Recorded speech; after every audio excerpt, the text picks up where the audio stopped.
Esta Bienvenidos a todos. conferencia comenzará a grabarse. Hola, buenas tardes. Bienvenido a este nuevo webinar que hemos organizado desde el Colegio Oficial de Geólogos de España. En esta ocasión hemos invitado al profesor Joan Martí Molist para que nos hable sobre la erupción del volcán Fagradalsfjall, no lo sé pronunciar bien, en Islandia, y sobre todo que nos hable sobre cómo pronosticar, cómo predecir una erupción volcánica, porque él ha trabajado en este tema. Y es que ya desde el día de San José, creo que fue a mediados de marzo, estamos todos los geólogos de España y supongo de todas partes muy pendientes y fascinados mirando las imágenes que nos han ido llegando de esta erupción. Nos ha fascinado el hecho de que veamos a la gente con mucha envidia, que vemos que hay público ahí al lado mismo de la erupción sin aparente peligro. Y nos gustaría ir, pero claro, no podemos, ¿no? Y aprovechando este interés, hemos pedido a nuestro colegiado, el prestigioso vulcanólogo Joan Martí, que sacie nuestra curiosidad sobre el tema, ¿no? Joan conoce muy bien el funcionamiento de este sistema volcánico y entre otros muchos volcanes de toda la Tierra. Pero sobre todo le hemos pedido que nos cuente el proyecto en el que está, un proyecto que se llama EVE, o IVE, no sé, European Volcano Early Warning System, que está liderado por su grupo de trabajo en el Instituto de Geociencias de Barcelona. En el marco de este proyecto se han probado en un escenario real las distintas herramientas de predicción volcánica y parece ser que funcionan.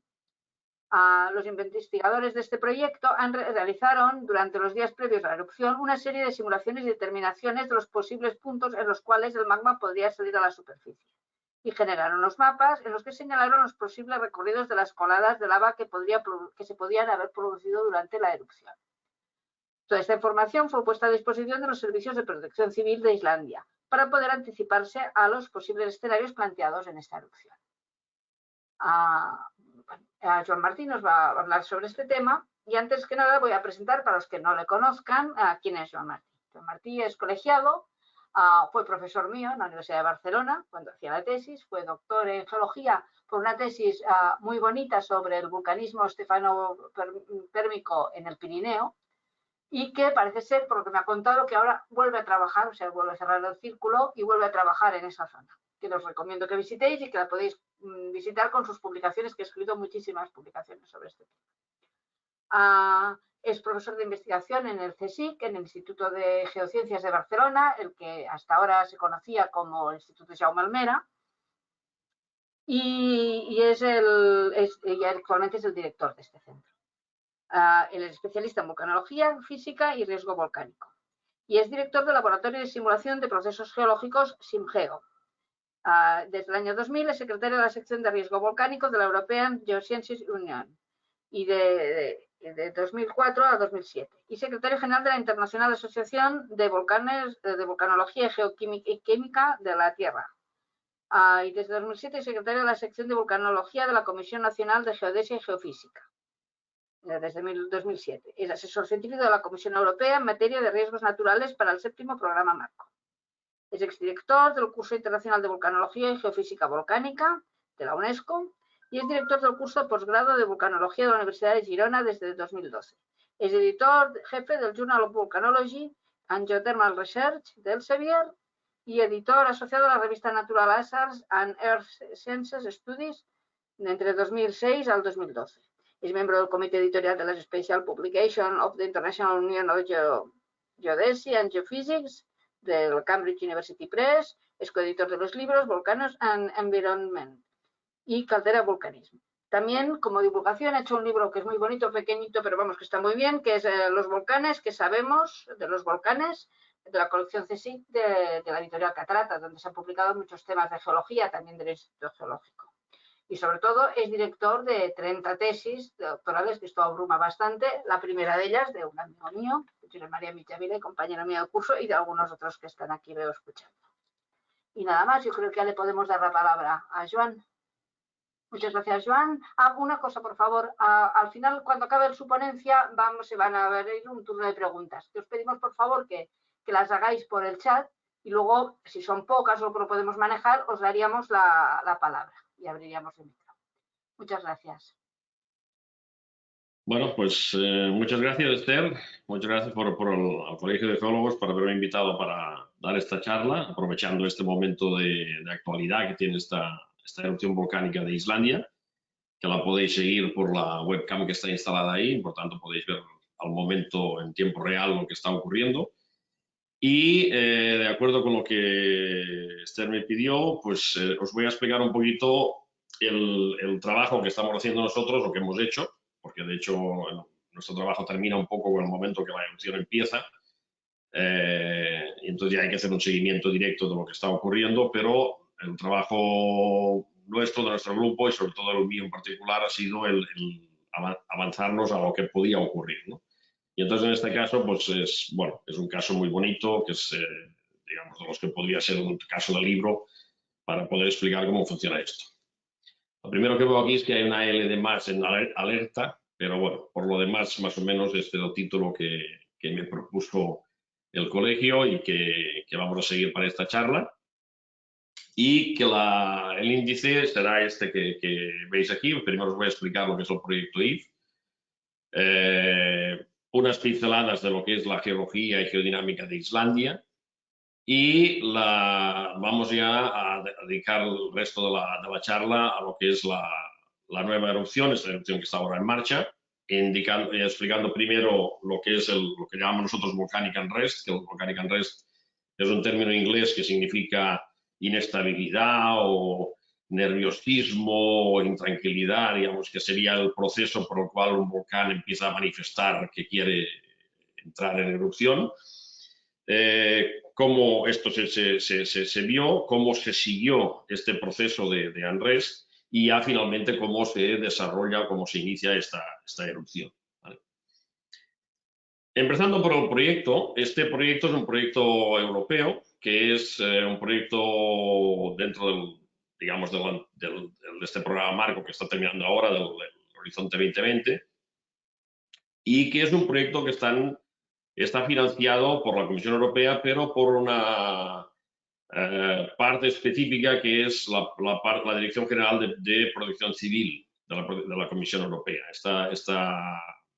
Esta entidad gestiona, bueno, y subvenciona una serie de proyectos de investigación para preparación y prevención en riesgos naturales y antrópicos que pueden afectar al territorio europeo. Y nosotros ya hemos tenido, este es el segundo proyecto que tenemos dentro de ese programa y de esa dirección general.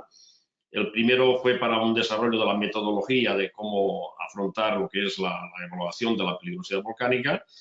Y este segundo proyecto, que es lo que estamos ahora en desarrollo, que está, bueno, es para terminar este año, es un proyecto que está destinado al desarrollo del primer, de hecho, sistema de alerta temprana para volcanes en Europa.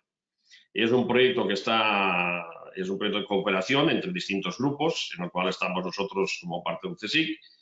Está la Universidad de Auvernia en Francia, el Instituto Nacional de Geofísica y Volcanología de Italia, la Universidad de Islandia, el CNRS de Francia y la Universidad de Lisboa. La motivación o las razones de este proyecto son realmente simples y directas, ¿no? O sea, nosotros todos tenemos la experiencia de otro volcán, la recordamos hace 10 años o 11 años, este volcán también de difícil pronunciación, islandés, y que sabemos, todos recordamos que paralizó durante algunas semanas lo que era la circulación aérea a nivel del hemisferio norte, pero también a nivel de parte del hemisferio sur, porque las cenizas de este volcán llegaron, por ejemplo, hasta Canarias, ¿no? Entonces, ese volcán, ¿qué es lo que ocurrió? Que no se sabía que iba a haber una erupción. Sí se sabía. Islandia lo estaba manifestando, los expertos islandeses lo estaban diciendo desde hacía meses, pero no se hizo demasiado caso a los pronósticos que había y por unas condiciones muy particulares que se dieron durante esa erupción, que tampoco fue una erupción extraordinariamente grande, una erupción, digamos, relativamente normal de las muchas que hay en Islandia, pero por condiciones meteorológicas determinadas, la ceniza, en lugar de ir hacia el norte, que es lo que acostumbra a ocurrir en terreno islandés, cuando hay una erupción en Islandia, la ceniza volcánica fue a parar toda hacia el sur, Por tanto, nos pilló a nosotros en la parte del continente europeo, pues desprevenidos, con lo cual los aviones no podían circular, y, bueno, con todo el caos que se organizó en ese momento, ¿no? Si se hubiese organizado bien antes, muy probablemente toda esa pérdida se hubiese podido disminuir, ese impacto se hubiese disminuido considerablemente, porque se hubiese podido hacer una muy buena gestión de esa erupción que se podía pronosticar sin demasiados problemas. Por tanto, digamos, de aquí la necesidad de crear un sistema de alerta temprana para que otro desastre parecido, otra situación de ese mismo tipo, pues se pueda predecir o sea, pronosticar con tiempo y tomar las medidas necesarias para reaccionar a esto, ¿no? Entonces, digamos, el objetivo del proyecto es simplemente este, o sea, digamos, aplicar una metodología que es sistemática para hacer el seguimiento de la preparación de una erupción volcánica y que permita dar un pronóstico sobre los posibles escenarios que se puedan generar en esa erupción y que eso sea información que se pueda pasar a la Protección Civil Europea y a los responsables de emergencias a niveles nacionales, locales, etcétera, a nivel, digamos, de todo lo que es el continente europeo, ¿no? ¿Cómo funciona el proyecto? Pues también tiene, digamos, una estructura relativamente simple y que, en cierta forma, funciona entendiendo cómo es el proceso de preparación de una erupción volcánica. Los volcanes, a diferencia de otros fenómenos naturales que pueden considerarse catastróficos, tienen, entre comillas, la ventaja de que nos avisan con cierto tiempo. Es decir, el volcán, para poder ocurrir una erupción volcánica, sabemos que necesitamos que la roca fundida, el magma, llegue a la superficie. Digamos, este hecho implica que ese magma tiene que abrirse camino entre las rocas que lo están encajando, que lo tienen circunscrito en su lugar de origen o de acumulación, y de ahí tiene que salir, abrirse camino entre esas rocas para llegar a la superficie. Esa apertura de ese camino nuevo va a implicar sismicidad, va a implicar deformación superficial, va a implicar salida de gases, va a implicar toda una serie de cambios de algunos parámetros físicos y químicos que nosotros podemos controlar desde superficie o con sensores remotos, que si estos sensores los tenemos al alcance nuestro, pues podremos ver que justamente estos cambios se están produciendo, ¿no? Y eso es lo que llamamos la fase de unrest, la fase de inestabilidad o de preparación del evento final. Cada volcán tiene su estado de base de actividad. Hay volcanes con mucha actividad remanente, por ejemplo, como l'Etna, como el Vesubio mismo, o el Stromboli en Italia, y volcanes con una actividad remanente muy pequeña, como por ejemplo el Teide en Canarias, pero que no significa que no puedan hacer erupción. Es decir, son volcanes activos y estos son justamente los más peligrosos porque son los que más cuesta de hacer un buen pronóstico, ¿no? Esto es un poco el caso que comentaré más tarde de esta erupción en Islandia, que ha ocurrido en una zona que hacía pues, 800 o 900 años que no había habido una erupción en ese mismo lugar, ¿no? Y entonces, claro, pronosticar ahí es difícil porque normalmente estas zonas o estos volcanes, digamos, con baja actividad y baja recurrencia, pues se les considera que no nos van a afectar ahora, ¿no? Y este es el problema el error que a veces se comete en ese sentido. Entonces, la fase, digamos, de reactivación, por decirlo de esta manera, de un volcán, pues primero nos va a dar unos indicios de que hay algo que está cambiando. Entonces, digamos, ese algo que nos está cambiando nos puede llevar a pensar que a lo mejor una erupción futura es posible. Esa actividad sigue aumentando, con lo cual pasamos de esa posibilidad a darle ya una probabilidad, es decir, ya no es solamente que sea posible, sino que además tiene una probabilidad de un cierto valor de que se pueda producir.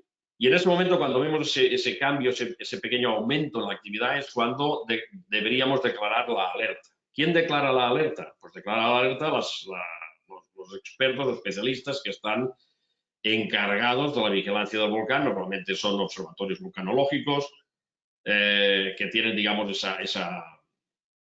esa tarea entre sus funciones. Y en el momento que declaramos la alerta es cuando empezamos a prepararnos para lo que pueda venir. Es decir, empezamos a trabajar en el pronóstico de posibles escenarios eruptivos que se podrían generar en esa posible erupción o probable erupción. Evidentemente, sigue aumentando la actividad, cada vez tenemos más seguridad, o pasamos a un estadio de alta probabilidad, y finalmente ya llegamos a un estadio que sabemos seguro de que se va a producir la erupción. ¿Cuánto tiempo tardamos entre que es posible a estar seguros de que va a haber la erupción?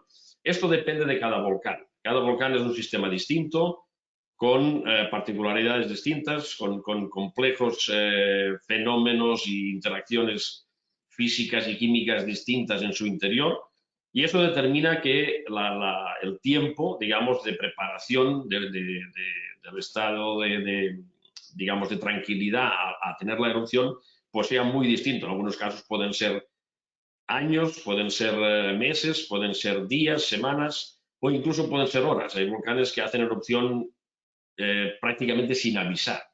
Pero sí que si hubiésemos estado alerta, habríamos visto que en un momento antes ha habido algún tipo de cambio, algún tipo de movimiento, ¿no?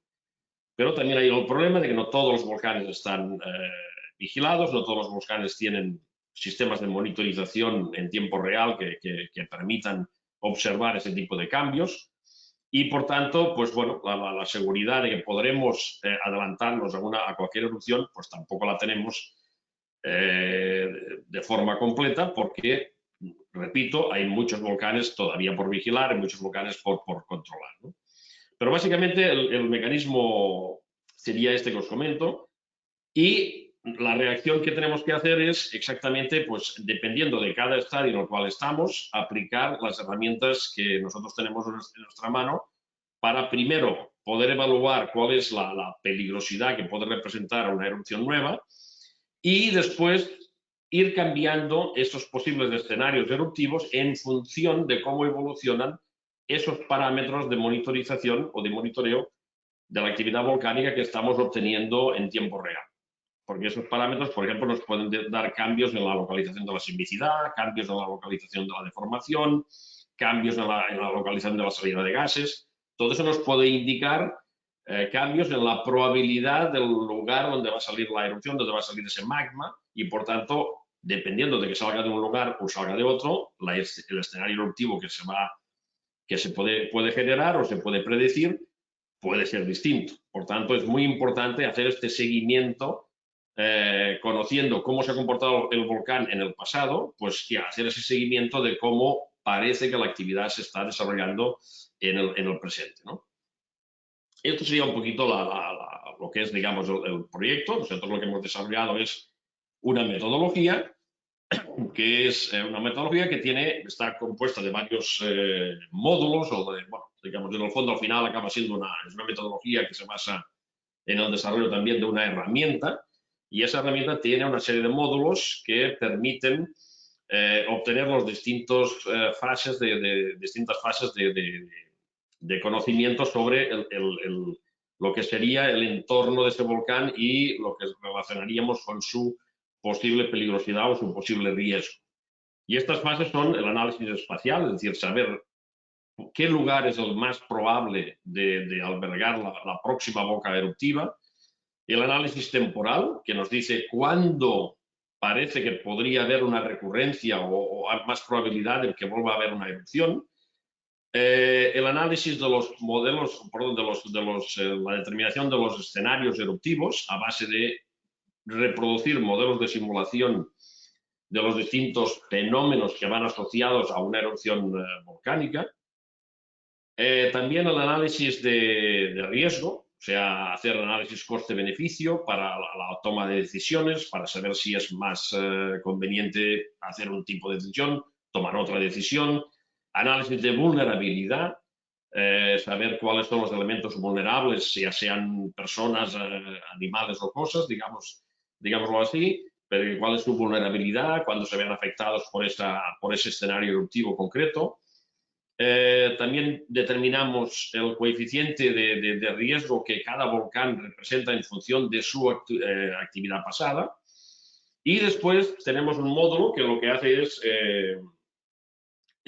proponer unos protocolos de comunicación para que esta información que derivamos de ese análisis de la peligrosidad y que a largo plazo y a corto plazo, cuando le añadimos la información de la monitorización, pues la podamos transmitir a todos los estamentos que tienen que recoger esa información. Y por estamentos me refiero a la población en general, pero también los medios de comunicación, las personas que tendrán que tomar decisiones, los gestores, los políticos, etcétera, etcétera, etcétera.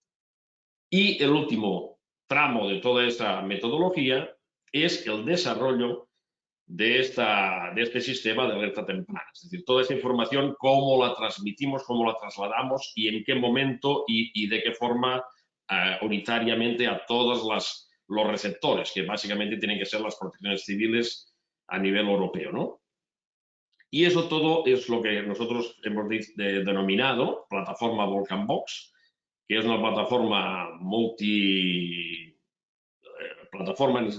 multioperativa que trabaja en Windows, en Mac y en Linux, y que, digamos, está hecha de forma simple para que pueda trabajar en ordenadores de sobremesa, como los que tenemos todos. Es decir, no requiera de grandes supercomputadores, o sea, que que tenga una operatividad fácil, unos requerimientos computacionales pequeños, pero que sea a su vez efectiva. ¿Cómo funciona esto? Pues es lo que veis aquí en la pantalla. Os enseño un ejemplo de su funcionamiento a nivel de un análisis de la isla de Decepción en la Antártida, en la cual hemos trabajado durante varios años y se sigue trabajando por parte de nuestro grupo, y donde se ha realizado un análisis, por ejemplo, de la peligrosidad volcánica. Es decir, es una isla que tiene volcanismo activo, ha tenido volcanismo en épocas históricas recientes y, bueno, de hace pocos años, y que además ahora hay una base española permanente, bueno, permanente no, digamos estacional, pero que sí está ocupada durante un periodo de tiempo cada año, y que conviene saber cuáles son los peligros volcánicos de la zona para poder diseñar rutas de evacuación, etcétera, etcétera, ¿no? Y entonces, digamos, la aplicación de esa metodología que os he contado antes, pues nos permite, por un lado, veis aquí donde está ahora el ratón moviéndose, en esta mano, pues esto es un mapa de lo que se llama susceptibilidad volcánica, que es un mapa de probabilidad de albergar un nuevo centro emisor. Es decir, estos puntos rojos, estas zonas rojas, son las que tienen mayor probabilidad de que si mañana hay una erupción salga por alguna de estas zonas que estamos marcando aquí. El hecho de conocer por qué zona saldrá los productos volcánicos en forma de lavas, en forma de piroclastos, en forma de ceniza, etcétera, pues también nos dice cómo se van a distribuir y por tanto nos dará un poco la distribución de los peligros de cada posible erupción distinta, ¿no? Y si sabemos cómo se distribuyen esos peligros y cómo pueden impactar, si después al final los consideramos todos en su conjunto, todos los que pueden aparecer en una nueva erupción, tendremos el mapa final de peligrosidad, que simplemente nos va a decir, si lo hacemos de tipo orientativo o no cuantitativo, pues nos va a decir simplemente zonas de mayor peligrosidad o menor peligrosidad. Por tanto, zonas, aquí ya vemos rojos con mayor peligrosidad, pues serían zonas donde no deberíamos meter rutas de evacuación, porque serán las primeras zonas que con mayor probabilidad van a ser inutilizadas, ¿no? Pero también podemos hacer estos mapas de manera cuantitativa, totalmente cuantitativa, con valores numéricos que nos pueden decir el valor, la probabilidad exacta de peligro que tiene cada uno de los píxeles que ocuparían este mapa, ¿no? Esto sería un poco la manera de funcionar, explicado de manera simple y rápida. Aquí tenéis otro ejemplo que ya sería, una vez hemos hecho este análisis de la peligrosidad a largo plazo, basándonos en lo que conocemos de lo que ha ocurrido en el pasado, puede pasar que haya una reactivación. Este, por ejemplo, fue o es el caso del Hierro, donde hubo una erupción hace también 10 años, todos supongo que la habéis conocido, y que hizo, por primera vez se observó una cosa bastante curiosa, que no se había observado, o al menos no se había pensado que podía ser de esta manera en otras erupciones que se habían seguido en otros lugares, y es que la localización, o sea, o al menos la concentración de la sismicidad, que es estos puntos verdes que veis aquí, iba variando en función del tiempo, digamos. Empezó concentrándose en la zona del norte y después migró hacia la zona del sur, dando una vuelta un poco extraña por aquí y hasta llegar al final al punto donde hubo la erupción, aquí en el sur de la isla. Y por tanto hizo un recorrido en línea horizontal norte-sur de más de 20 kilómetros. ¿Vale? Si asociamos que la localización de la sismicidad nos está indicando dónde se localizaría el magma, o al menos es muy, digamos, factible que esto sea así, porque de hecho la roca está rompiendo debido a la sobrepresión que hace el magma, lo que podemos imaginar es que el magma está migrando hacia alguna zona que está intentando encontrar para poder encontrar un camino que lo lleve a la superficie. Si esta información la combinamos con la información de la peligrosidad, y aquí, por ejemplo, en concreto tenemos el mapa de la susceptibilidad volcánica, que sería esas zonas de mayor probabilidad de salida de magma basados en lo que teníamos del conocimiento geológico de la isla, previo al inicio de esa reactivación, pero esto lo vamos actualizando, dándole un peso importante a la nueva información que nos va llegando de la concentración de la sismicidad. Nos damos cuenta de que esa probabilidad, esa susceptibilidad va variando en función del tiempo. Y en el caso del hierro, esa probabilidad de salida de magma fue cambiando de posición hasta llegar a un punto de máxima probabilidad que es justamente donde salió la erupción, donde ocurrió. Si esto lo hubiésemos hecho cuando realmente se tenía que haber hecho, que es cuando la erupción se estaba preparando, eso es a posteriori, lo hicimos como ejercicio académico a posteriori, porque a priori no existía toda esa información, nos hubiésemos dado cuenta en ese momento que esa erupción iba a ser submarina. Por tanto, muchas de las medidas que se tomaron en su momento, pues quizá fueron en exceso, ¿vale? Mejor predecir que curar, pero bueno, se podía haber predicho de una forma un poquito más exacta, ¿no? Pero este tipo de información no se tenía, no se había hecho este ejercicio y por tanto, bueno, pues todo lo que se barajó en ese momento, la mayoría de los escenarios y situaciones que se barajaron en su momento, pues fueron o erróneas o no muy exactas.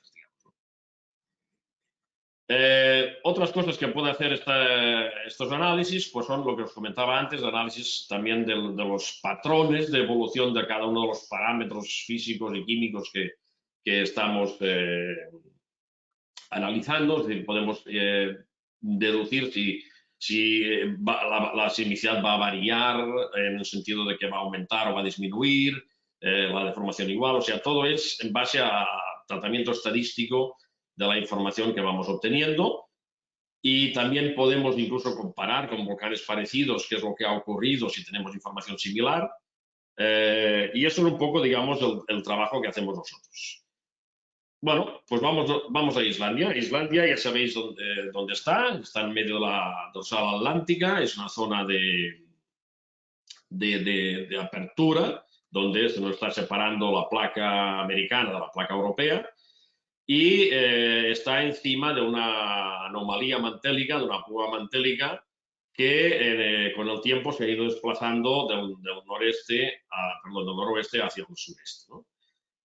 Ahora está situada aquí, en medio de la dorsal, y es donde tenemos Islandia, que es una de las zonas volcanológicamente más activas de nuestro planeta, con un tipo de volcanismo, bueno, ahora lo vamos a comentar un momento, pero sobre todo lo más importante es que esa zona de apertura, esa zona, digamos, de rift, o sea, de rotura de la corteza, se ve perfectamente en la foto satélite. Vemos estas lineaciones tectónicas que son aperturas estructurales, o sea, fallas normales en toda la zona.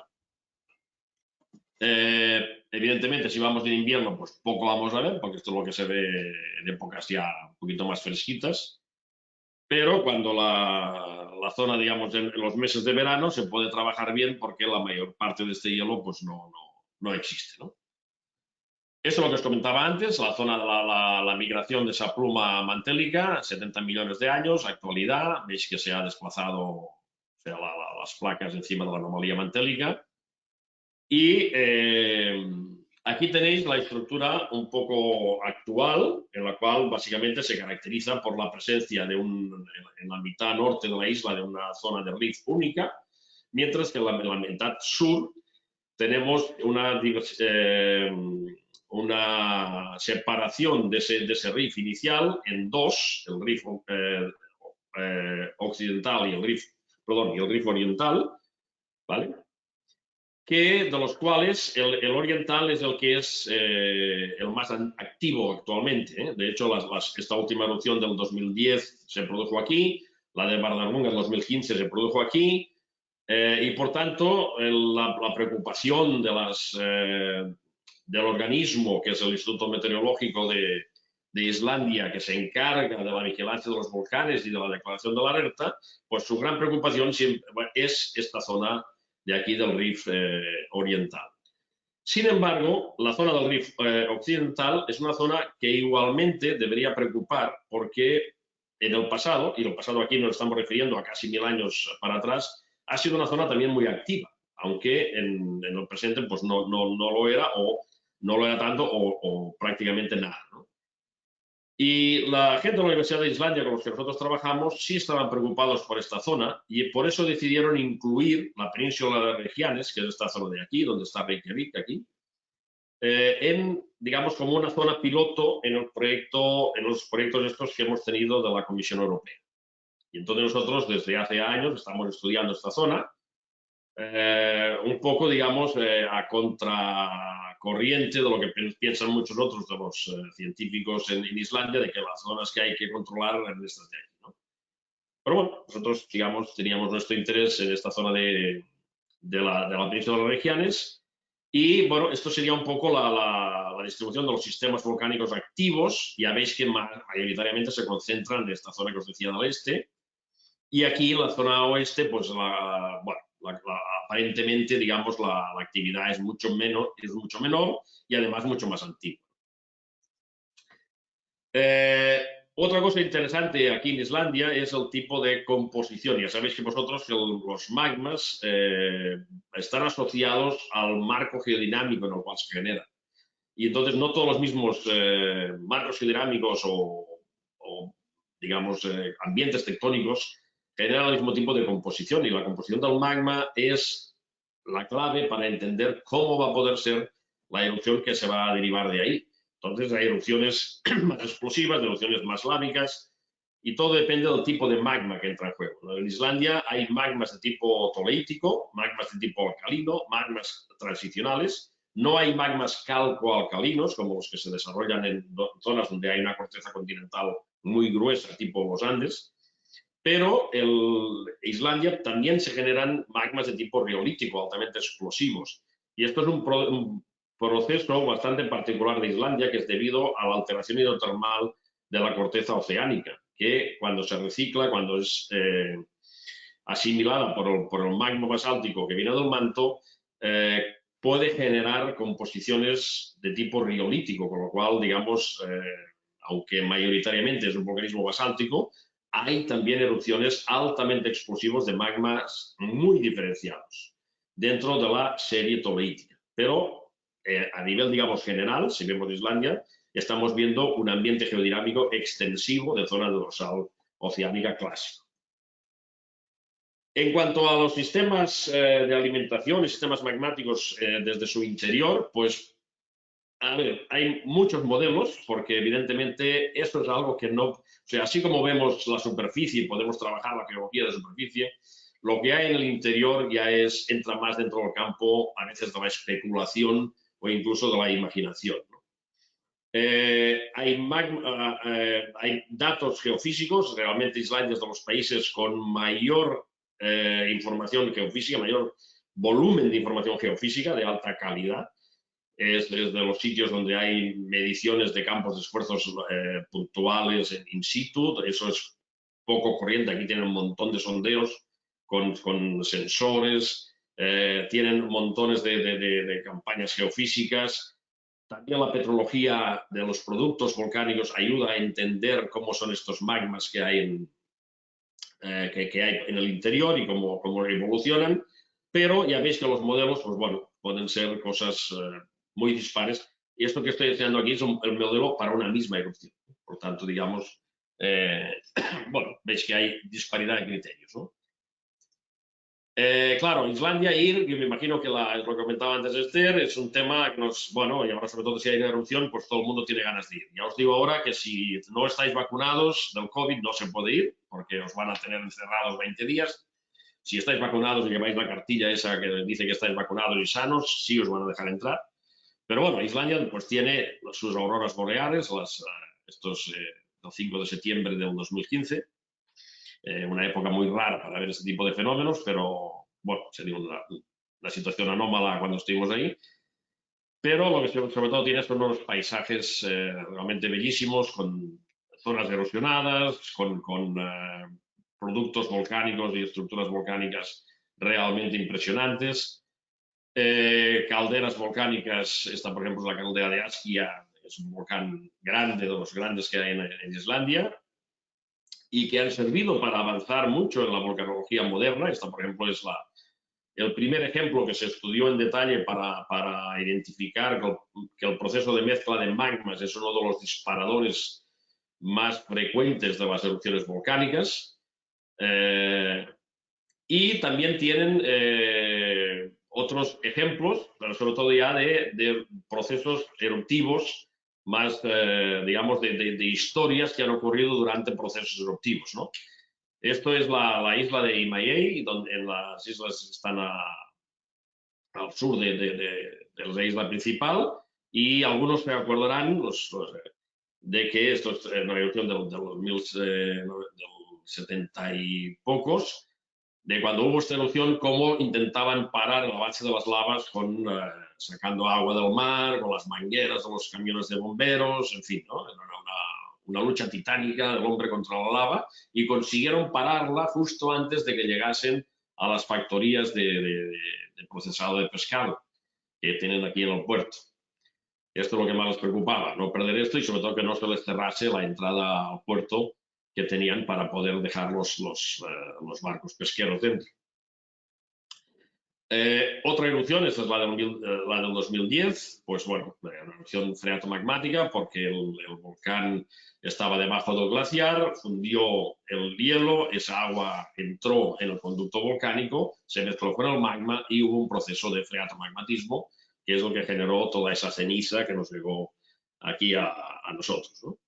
Y nos impidió volar. Esto es la misma zona, pero ya una vez la erupción terminó y el año siguiente de la terminada la erupción, que no se ve ni rastro de la ceniza que cayó por aquí. Hubo otra erupción como la del 2014-2015, la del Bardamunga, que pues bueno, también inició en noviembre, terminó en final de febrero, y es una erupción con lavas, aquí la veis, una erupción clásica tipo stromboliano hawaiano, con poca explosividad, mucha lava, y esto es lo que, tal como se veía, perdón, aquí, el día después de haber cesado la salida de lava. La lava salía por este agujero, esto es justo después, ya parece que no hubiese ocurrido nada, es como si estuviésemos en alguno de los volcanes de Olot, prácticamente no vemos prácticamente nada, pero con una cámara térmica sí se ve que todavía está a temperaturas de más de 550 grados, ¿no? O sea, por tanto, no muy... lo que hace esta persona aquí recogiendo muestras de gases, pues no muy aconsejable.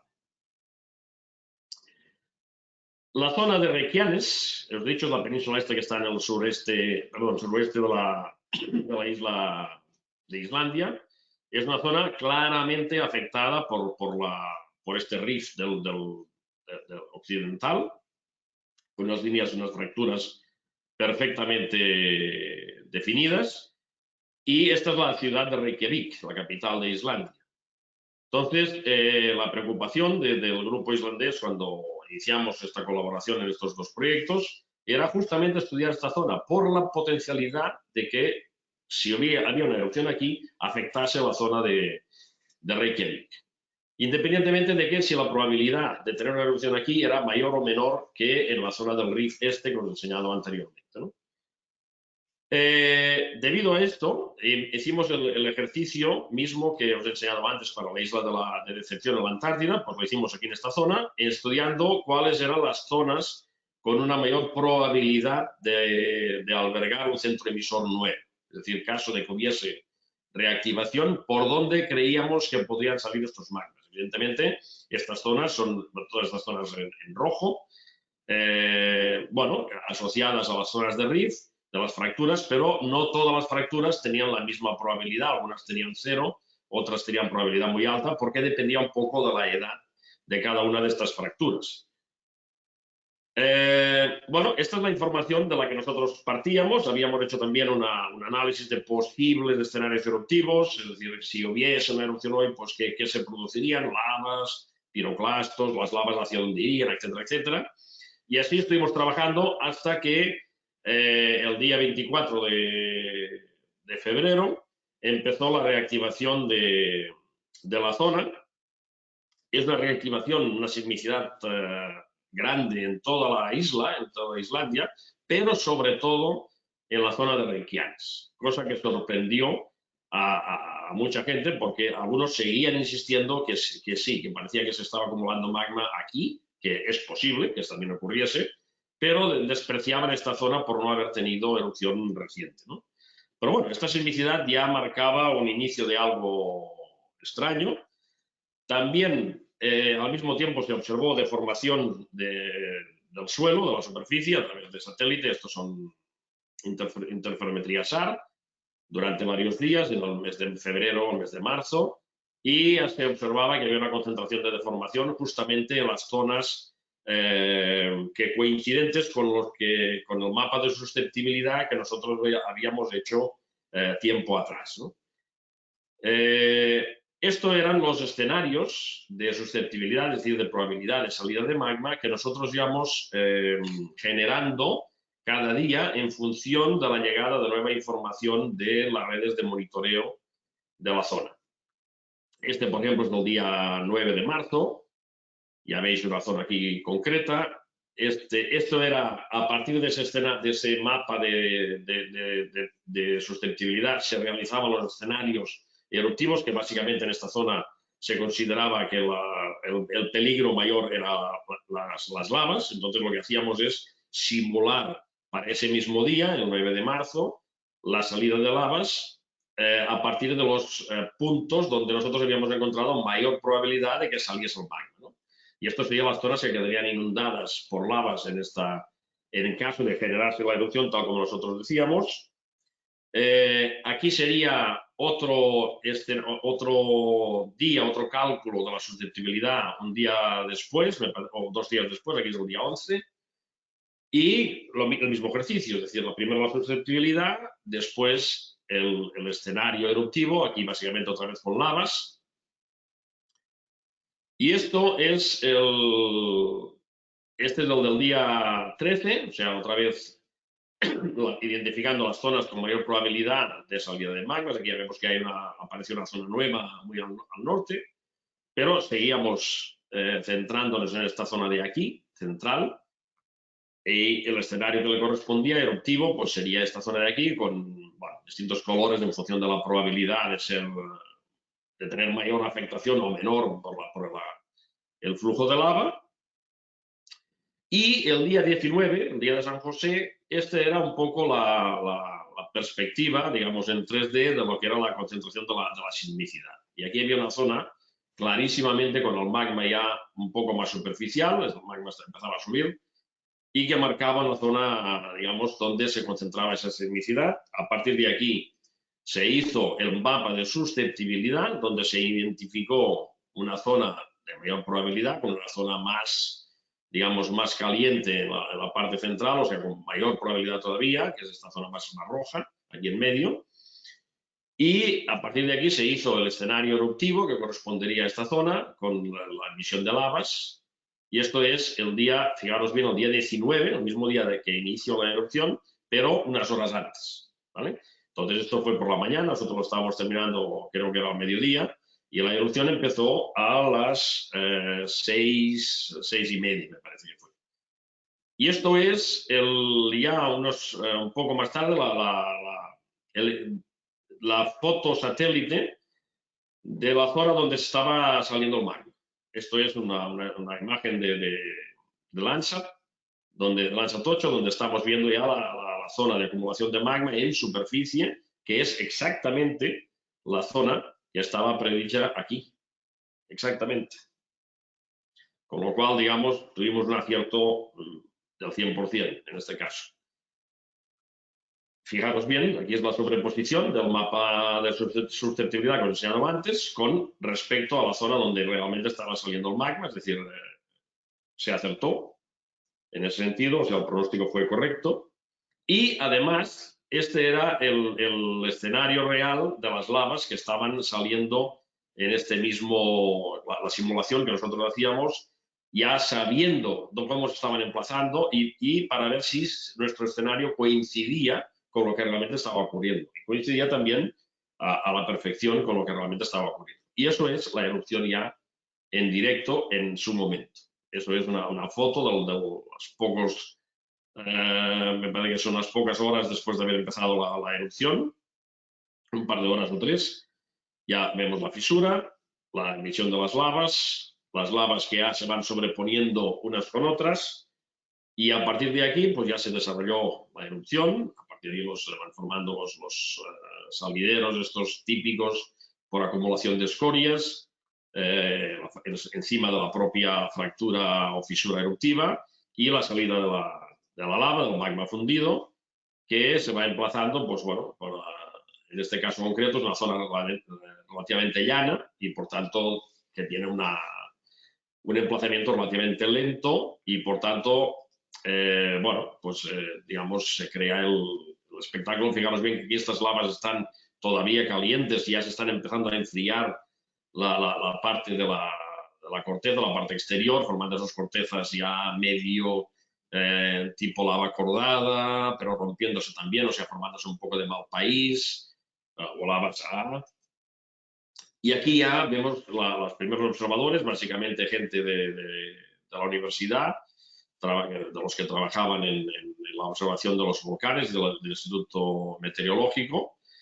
Pero ya una vez, digamos, se determinó que la peligrosidad era relativamente baja, sobre todo porque se comprobó que los gases que estaban saliendo eran mayoritariamente CO2 y agua.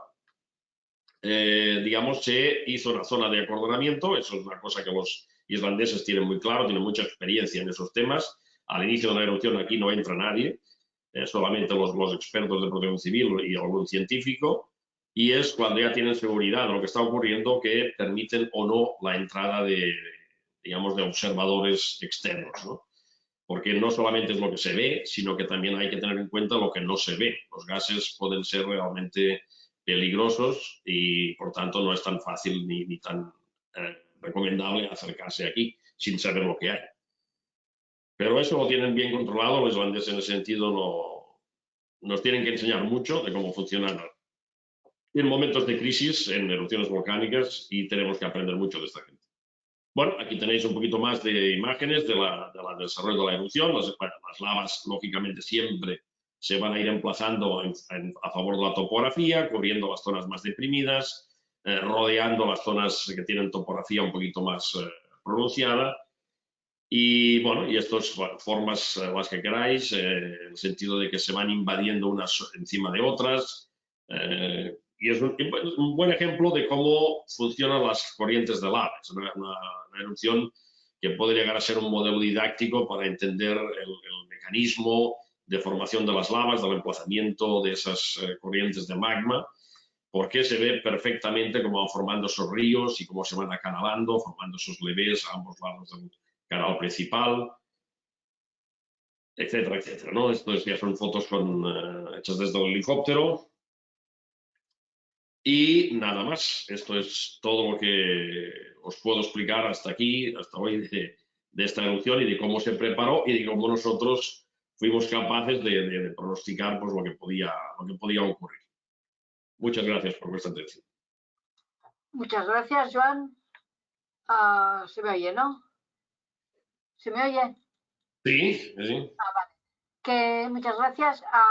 A continuación podemos hacer las preguntas, por favor, las podéis escribir en el chat y entonces os iré dando la palabra. Pero empiezo yo mientras no escriben, que tengo varias en el tintero. La primera es que has dicho que hasta el 24, no sé si lo he entendido bien, el 24 de febrero fueron las primeras muestras de que habría allí una erupción, o ya antes había habido...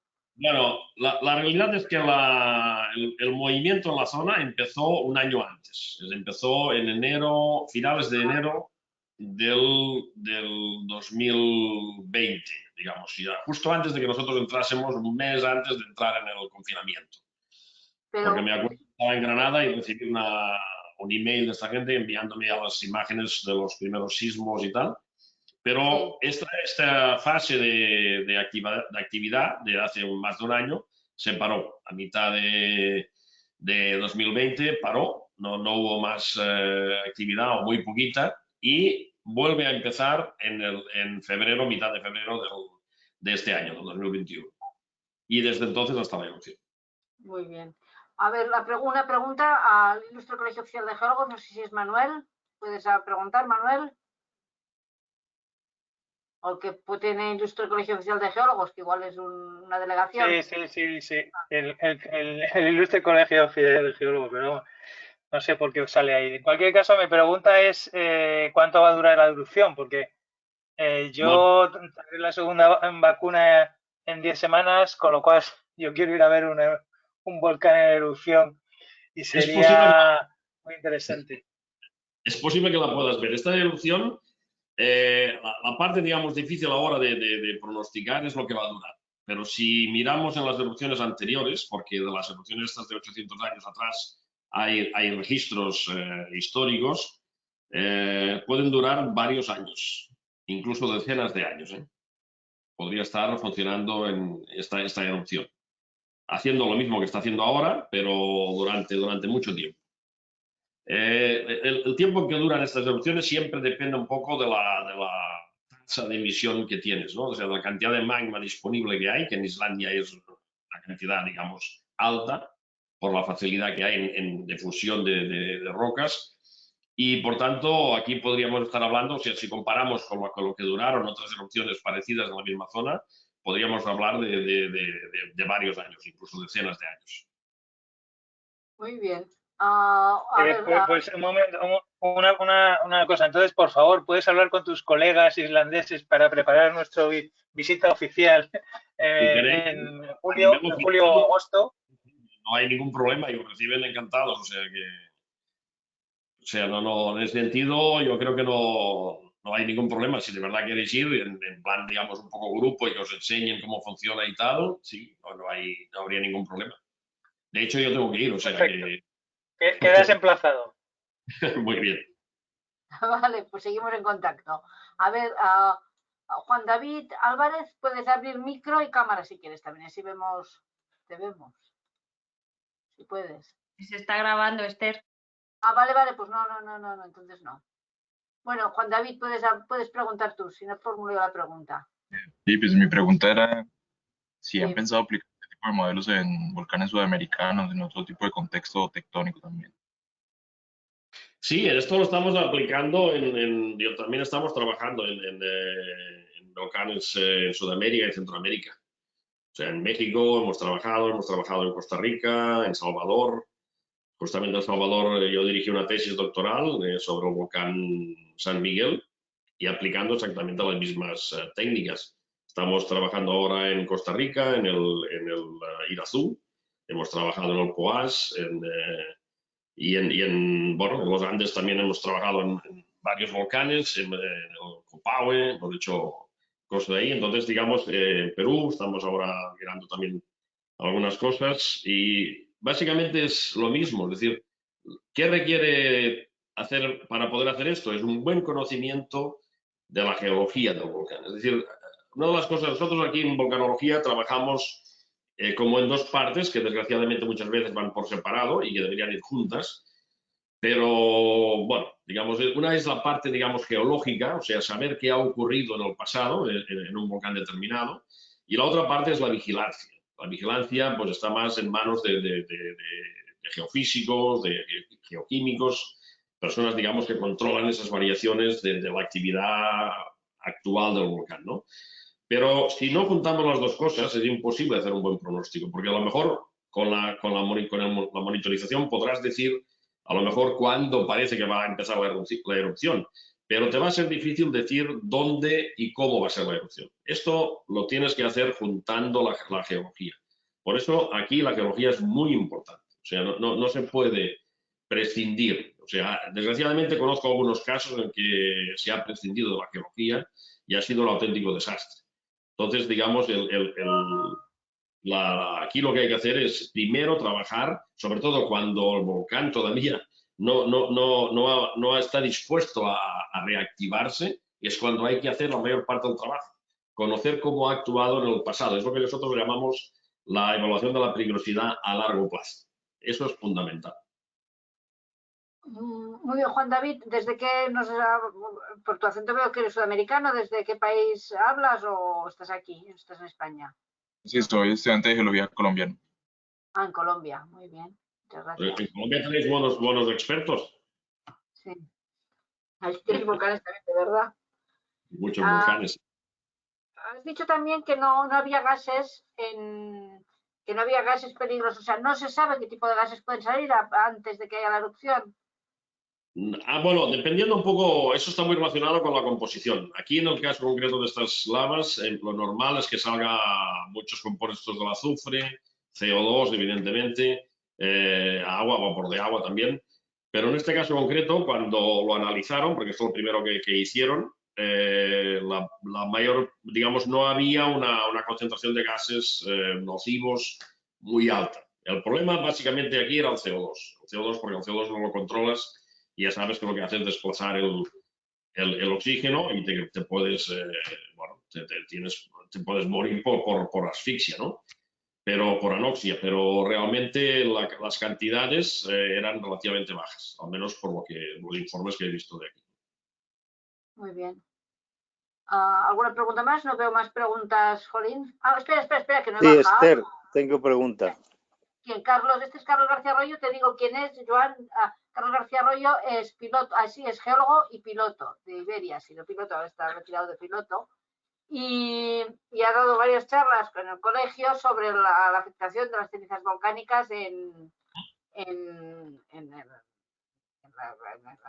las líneas aéreas, vamos, cómo ha afectado. Es un tema que también conozco. ¿Qué quiere, Carlos? Sí, buenas tardes. Sí, Bueno. muchas gracias, Joan. Gracias. Y mira, te iba a preguntar si tienes alguna previsión previa a la emisión ¿Sí? de cuál sería la altura que alcanzaría la ceniza en una nube volcánica. Y otra, si hay previsión de los gases que pueden salir, porque son dos factores que incluyen una peligrosidad extrema para los vuelos. Las cenizas entran en las turbinas, se funden y se quedan luego cristalizadas como vidrio volcánico en los álabes, con lo cual te rompen toda la aerodinámica del motor. Y los gases son, aparte de nocivos por la cuestión de la respiración, sabes que hay dióxido de azufre también, que con el agua pues pasa sulfúrico, y también que afecta a los metales de ahí. Entonces quisiera saber si en la alerta temprana del proyecto EBE tenéis alguna forma de hacer la previsión de la eyecta, de todo el material que sale y qué altura podría tener, si tenéis algún modelo, y de los gases que pueden salir en función del quimismo que tengáis. Muchas gracias por tu atención. Gracias por la pregunta. Sí, en principio, o sea, esto está contemplado porque es lo que te decía. O sea, nosotros cuando hablamos del peligro volcánico, o sea, la peligrosidad, nos referimos a todos los productos que salen del volcán, digamos, ¿no? Y eso incluye los gases, incluye evidentemente la ceniza. Y entonces, en parte esto depende de la composición del magma. Es decir, nosotros a partir de unas composiciones de magma sabemos de entrada las composiciones de los gases que pueden estar. Lo que no sabemos es la cantidad en la cual van a ser todavía retenidos en el magma en el momento de salir. Muchas veces hay desgasificaciones previas que hacen salir a los gases y, por tanto, cuando hay la erupción hay poco gas. Otras es al revés, hay mucho gas todavía contenido y entonces todo eso, digamos, depende de la composición del magma. Eso también determina que retenga más gas o menos en la cantidad, digamos, la explosividad de esa erupción. Y la explosividad es el factor determinante para saber la cantidad de ceniza que se va a generar y, por tanto, la altura que eso va, a qué altura se van a intruir en la atmósfera estas cenizas. Por ejemplo, el caso de la erupción esta del 2010, en previsión de entrada, hubiese sido una erupción que no tenía por qué generar tanta ceniza ni tanta, digamos, perturbación de la atmósfera. Pero ¿qué ocurrió? Que hubo el problema del freatomagmatismo. Si nosotros hacemos el análisis bien hecho, eso lo tendríamos que haber visto. O sea, un volcán que está debajo de un glaciar, lo más normal es que te genere un proceso freatomagmático. El proceso freatomagmático lo que hace es aumentar muchísimo el grado de fragmentación, por tanto, la ceniza es muy fina, sale a una velocidad muy grande y, por tanto, se puede inyectar en la atmósfera a alturas muy altas. Entonces, hay modelos para predecir esto. Y modelos que una vez has hecho la predicción del posible desarrollo de la columna eruptiva, con sus gases y sus cenizas, te hacen también la previsión. En función aquí ya tienes que mezclar o sea, combinarlo con los datos meteorológicos en tiempo real y te van a decir cómo se va a desplazar. Eso es lo que no se hizo en la erupción del 2010. Es decir, aunque los islandeses sabían que eso iba a ocurrir, ellos, como ya vieron que no les iba a ir a su lado, bueno, lo dijeron porque estaba publicado en Internet, o sea, eso salió. Pero en la parte, digamos, europea, continental, pues yo diría que nadie le hizo caso, ¿vale? Y entonces, bueno, pues cuando vino, ellos dijeron, oye, que la erupción ya está en marcha, que id con cuidado, que la ceniza va hacia el sur, no va hacia el norte. ¡Pum! Ya llegamos tarde, ¿vale? Pero, digamos, en los modelos de predicción que existen, y justamente hay uno que se está utilizando en la mayoría de los BACs, que son estos centros de control de la ceniza volcánica para la navegación aérea. Hay un modelo que está desarrollado justamente aquí, o sea, está hecho por Arnaud Folch, que es un exalumno mío, hizo la tesis conmigo, está en el BSC, en el Supercomputación, está en el Centro de Supercomputación de Barcelona, y es un modelo que han instalado, que es un modelo que se llama Folch 3D, y es un modelo muy preciso para controlar la distribución de cenizas en la atmósfera una vez ha iniciado una erupción volcánica.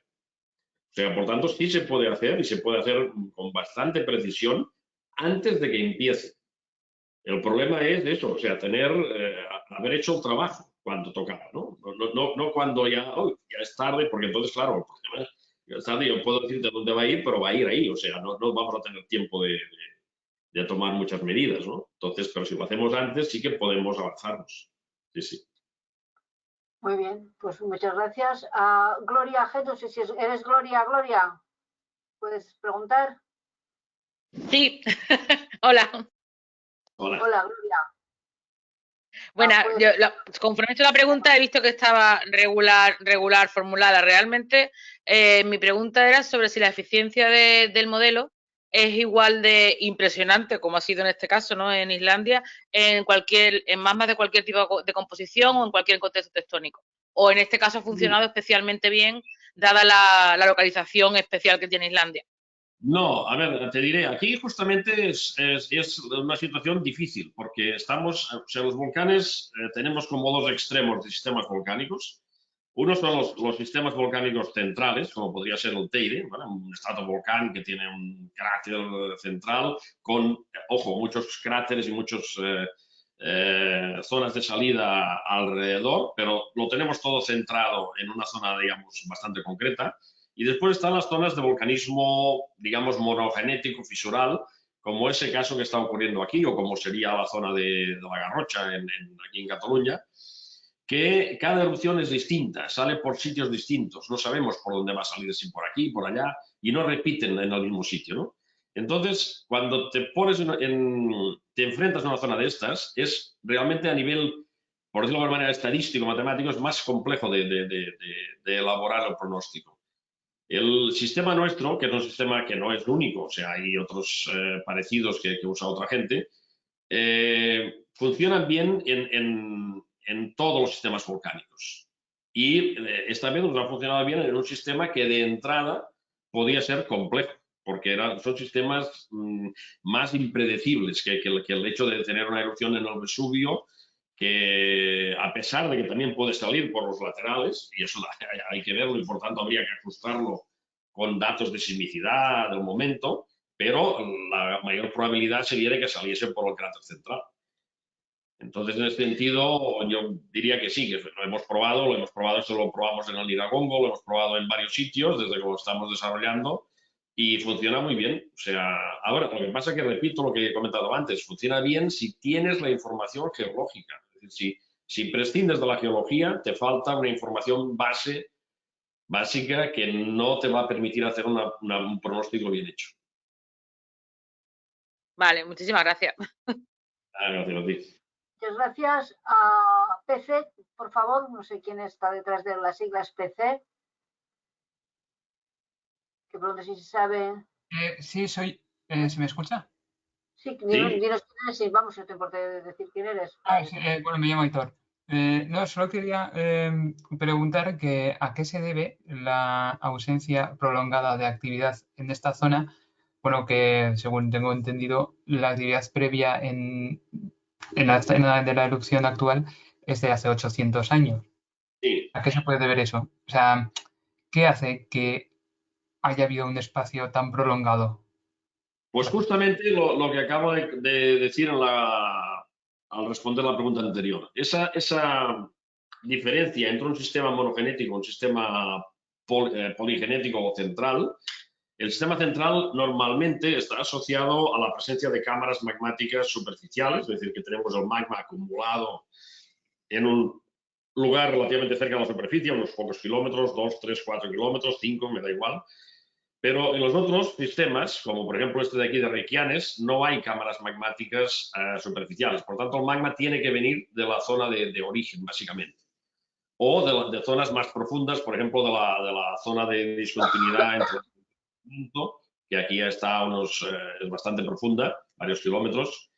Entonces, en esos casos, normalmente el retorno, el retorno eruptivo, la frecuencia eruptiva es mucho más baja.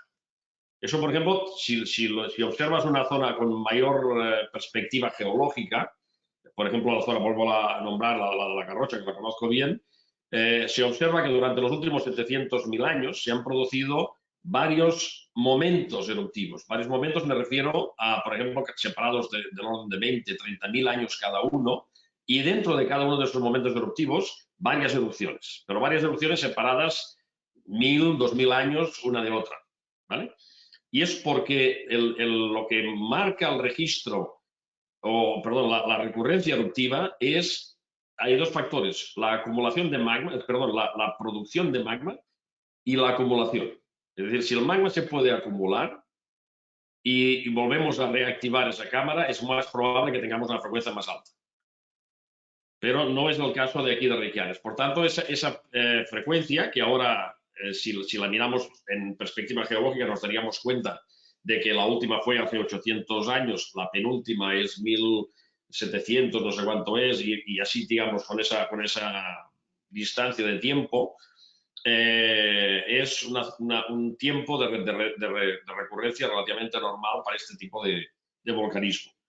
Pero en cambio los volcanes centrales que hay en Islandia, ese mismo que el Bardarmunga mismo, que en el fondo la erupción que hubo en el 2015 fue una salida lateral del edificio central, pero la caldera de Askia o estas otras tienen recurrencias mucho más cortas. Pero básicamente depende de eso, del tipo de cómo se alimenta el sistema magmático. Muy bien. Aitor, supongo que te he respondido. Ahora, Cecilia Pérez Soba, que es la geóloga que está en Tenerife, te ha formulado dos preguntas. Bueno, habla Cecilia, pregunta. Hola, buenas tardes. Muchísimas gracias por las imágenes y por todo, que es tan claro. Bueno, de Tenerife no soy de Madrid, pero ojalá que fuera de Tenerife. No, estás en Tenerife, no me digas que no estás ahí. Bueno, lo que le quería preguntar, por favor, me ha sorprendido un poco en cuanto a las previsiones de distribución de flujos de lava, que iban cambiando casi de día a día. Eso de cara a las medidas preventivas, cómo se hace, porque quiero decir que la intensidad de la erupción puede ir cambiando a lo largo de las horas, entonces hay que tener, o sea, ¿cómo se hace? ¿Cómo se considera toda esa evolución tan variada? Me ha sorprendido.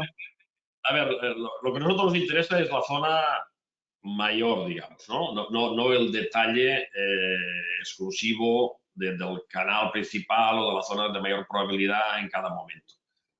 Eso, la distribución va a depender siempre de la localización del centro emisor. Es decir, nosotros cuando empezamos a trabajar en estas simulaciones, había momentos que trabajábamos en simulaciones pensando que el centro emisor era un punto, era un píxel de nuestro modelo digital de elevaciones, y otras veces pensábamos que era una fractura. Entonces, evidentemente, el hecho de que el magma salga de un solo punto o salga de varios, cambia totalmente el escenario eruptivo, es decir, te cambia totalmente la distribución de las lavas, en este caso, que vas a generar. Por eso hay que ajustar el modelo en función de los datos que vas obteniendo con la sismicidad. La sismicidad de aquí, durante los 15, 20 días que duró esta fase de unrest fuerte, fue cambiando la concentración. Es decir, no se concentraba siempre en el mismo punto, iba variando. Entonces, en esa variación es por lo que salían, aunque fuese una variación relativamente pequeña, pero nosotros teníamos que ajustar el modelo de la simulación, ¿no? Y eso es lo que hacía, que va variando y de esa impresión de que varía aparentemente mucho, pero no es tanto. Es decir, lo que si tú al final circunscribes la zona digamos, a un círculo o una elipse, si quieres, esta no te va a variar mucho. Y esta es la zona que tú tienes que tener cuidado de que tiene una probabilidad no cero de ser inundada por lavas. Por tanto, digamos, lo que no podemos ser es precisos al 100%, eso es imposible, porque además no son sistemas lineales, no son, o sea, bueno, son sistemas que no conocemos nada de los volcanes. La verdad es que estamos empezando, o sea, nosotros, por ejemplo, el tema de los pronósticos, hemos empezado hace 20, 30 años, pero los meteorólogos llevan más de 200 años haciendo pronósticos y tienen muchos datos. Nosotros en volcanología pues tenemos muy poquitos datos observacionales, bueno, y hay que trabajar con lo que se tiene, ¿no? Pero repito, en ese sentido del pronóstico hay que ser un poco, digamos, bueno, elástico, un poco flexible, pero lo que sí es importante es que si sabes la zona por la cual vas a tener problemas, pues esta zona es la que tienes que controlar. Aquí, por ejemplo, una cosa interesante que nos interesaba a nosotros era si las lavas podían ir hacia Reykjavik o se iban a quedar confinadas donde estaban ahora. De momento están confinadas, pero si esos barrancos que veis aquí, estos valles pequeños, se van llenando, pensad que la erupción está siguiendo, ahora lo podéis seguir por la webcam que hay, que veréis que todavía está en marcha. Pues si esto se va llenando, estas lavas pueden llegar a desbordar y ir a parar a Reykjavik. Entonces, una de las cosas que también nosotros ayudamos a hacer fue la previsión de dónde habría que construir digamos, un canal, un muro de contención para desviar la lava que vaya hacia el sur. Y eso sí lo puedes hacer con este tipo de pronósticos, porque para esto sí son suficientemente exactos, ¿no? Muy bien, y perdón, y tenía una segunda pregunta, por favor.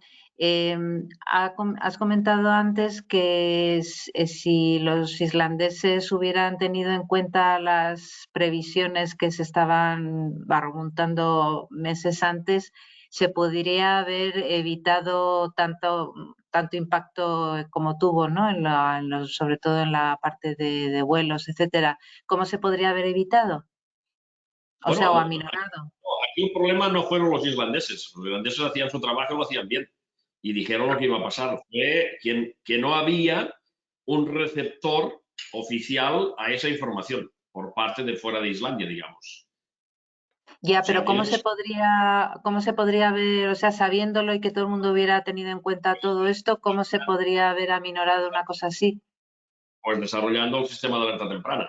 Y por tanto, el sistema de alerta temprana tiene que ir a parar. ¿No? O sea, el sistema de alerta temprana no tiene que decir solamente va a haber una erupción y va a ser de ese tipo, sino que tiene que comunicarlo a aquellos que se puedan ver afectados por esa erupción. O sea, no solamente los que reciben el impacto directo, sino que los que pueden recibir el impacto indirecto y a largo término, que es lo que ocurrió en esa erupción de 2010.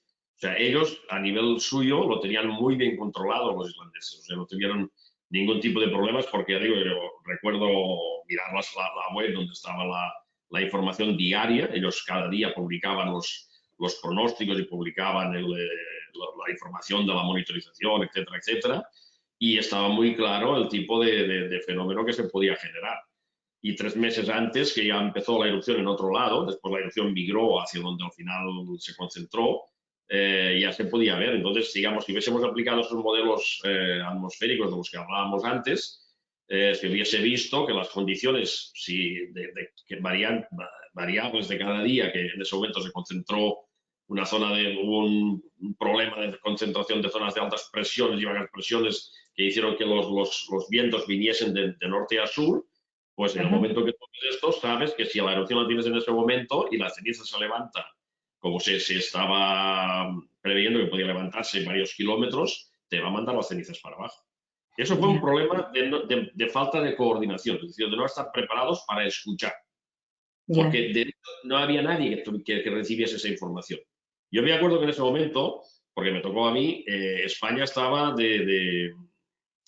¿cómo se llama esto? Éramos los responsables de la presidencia de la Comisión Europea, que estaba el presidente Zapatero en ese momento. Entonces, y recuerdo que se creó un gabinete de crisis para estas cosas y me tocó a mí interaccionar con gente de Europa, pero claro, ya era tarde, ya la erupción ya estaba en marcha, no podíamos. Y la pregunta era, bueno, ¿y cuándo va a parar esto? Pues no lo sabemos. Pero realmente, si se hubiese hecho bien, hubiese habido un sistema de alerta temprana que comunicase, un protocolo de comunicación, que lo hubiesen recibido quienes tenían que recibirlo, yo creo que se hubiese podido tomar medidas. Otra cosa es que se haga caso o no al peligro que puede representar para un avión el que haya ceniza volcánica. Pero yo creo que, como hemos comentado antes, todos los pilotos lo conocen bien. O sea, la ceniza volcánica, mejor no volar dentro de ella, porque para los motores, ¿no? Entonces, yo creo que en ese sentido se hubiesen podido tomar medidas mucho más precisas y mucho más, digamos, efectivas para reducir el impacto, ¿no? Pero bueno, no se hizo porque no se estaba en ese tema. Muchas gracias. Nada, tío. Pero no hubieran podido volar los aviones tampoco, o sea, solo que hubieran tenido... No, pero fíjate que hubo un problema, que hubo muchos aviones después que tuvieron que volar en vacío, porque estaban mal configurados. Hubo un problema también de configuración de dónde estaban los aviones, porque se quedaron sin poder salir del sitio. Entonces, digamos, había una redistribución que hubo que hacer y, bueno, había muchos problemas derivados de la falta de... O sea, hay un problema directo del impacto directo, eso está claro. Pero después también hay otro problema de falta de previsión, que entonces se podía haber organizado de forma distinta, ¿no? Y también otro problema de análisis del potencial de la nube eruptiva, del potencial de daño que podía ser. Tampoco lo sabía nadie. ¿Cuál era la concentración de ceniza que había en ese momento? Joan, también hay una cosa que es que no está efectiva, que es que lo que no se sabe es la concentración de ceniza por metro cúbico, que es la que impide el vuelo al avión. Hay una adaptación de 4 microgramos por metro cúbico que se considera fiable. A partir de ahí, a valores inferiores, puedes volar. Si estás volando con valores superiores, se produce daño en el motor. Los modelos de predicción son muy buenos, tanto en cuanto hagan modelos, pero está claro que la predicción no te va a más de 2-3 días de forma eficiente para saber cómo van a rolar los vientos. Entonces, ¿qué pasó? Y te cuento el caso. Yo estaba volando a Lima ese día y cuando llegamos al archipiélago de Cabo Verde para ir a Lima, el control aéreo portugués, de Santa María, que es el que pertenece esa parte del Atlántico, no nos dejó pasar porque había ceniza volcánica. Evidentemente el Estado, dentro de su espacio aéreo soberano, tiene que velar por la seguridad de las aeronaves, con lo cual tuvimos que dar un rodeo inmenso, navegar mucho más al sur para poder salir. Si bien dices tú que la predicción es buena, lo que hay que hacer es reforzar los modelos, hacerlos más robustos, porque también pasó otro que no se supo nada, no sé si recordarás que fue del British Airways 9, del Bulangún, en Indonesia, que se fue abajo, se le pararon los 4 motores.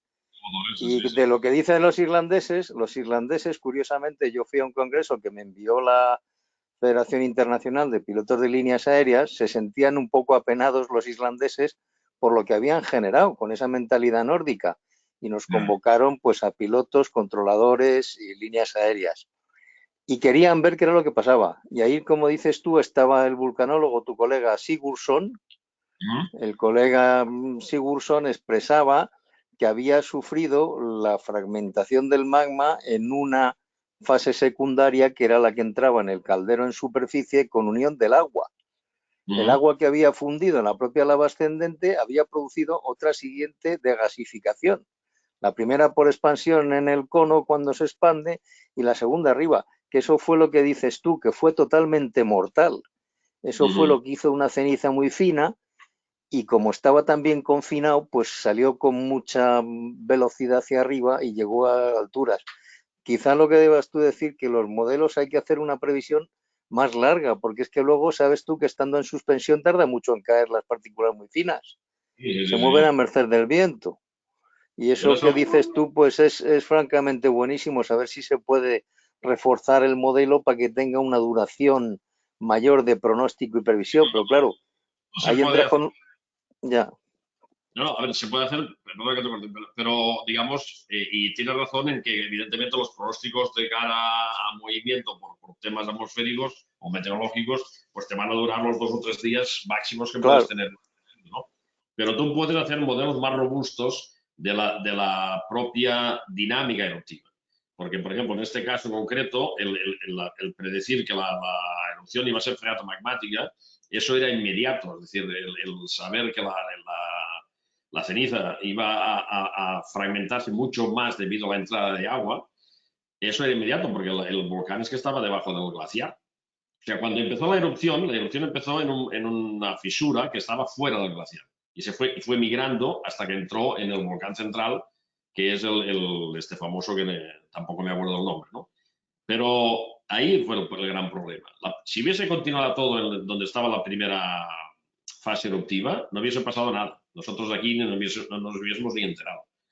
Pero claro, el problema es este, o sea, cuando tú pasas de una fragmentación a la aumentas órdenes de magnitud debido a ese proceso de freatomagmatismo, entonces ya el descontrol es terrible, porque aumentas muchísimo más la carga que puedes llevar mucho más alto en la atmósfera. Pero aún así, el problema a lo que me refería, que por ejemplo lo que os pasó a vosotros, que estabais volando hacia Lima, yo creo que si se hubiese hecho los pronósticos bien hechos y la información se hubiese repartido correctamente, ya no hubiese salido para volar a Lima por ese canal. ¿Vale? Seguramente hubieses tenido que ir ya de entrada por hacer la vuelta inicial. O sea, no os habéis encontrado a mitad de vuelo en decir, tengo que cambiar porque pasa esto, ¿no?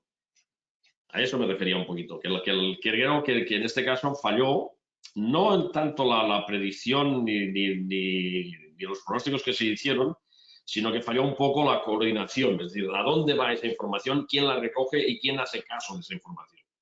El problema de los volcanes, a diferencia de las inundaciones, y eso es un problema grave para nosotros, es que se producen de tanto en tanto.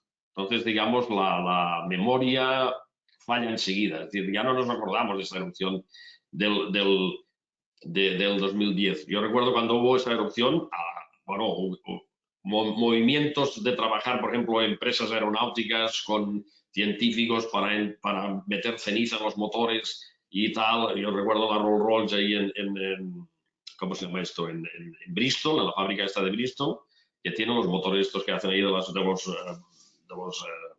Airbus y estas cosas. Bueno, pues llevar ceniza de Islandia para hacer pruebas, ¿no? Bueno, pues que yo sepa, al final todo acabó en nada. O sea, no se acabó haciendo ningún tipo de experimento ni de cuantificación de verdad. Tampoco se han hecho las cuantificaciones, los modelos que se querían hacer en base al análisis de las imágenes satélite de la columna. Por el tipo de emisiones se puede saber un poco la densidad de la columna. Por tanto, podría saber la carga de ceniza que lleva esa columna, ¿no? Aquí también hubo, bueno, vamos a hacer un modelo, vamos a hacer proyectos, tal, que yo sepa, tampoco se ha llegado a nada, ¿no? Entonces, lo máximo que se ha hecho ha sido esos modelos de predicción, que digo, ese del Fold 3D, que es el que utilizan los MAX, por ejemplo, de Buenos Aires y otros, y el de Toulouse y tal, y que es un modelo muy preciso, pero eso, cuando tú ya sabes cuánto alto es la columna, qué tasa de emisión tiene y qué vientos tienes en ese momento. Pero claro, para poder hacer esa predicción tienes que saber cómo es la erupción. Y la gracia sería saberlo antes.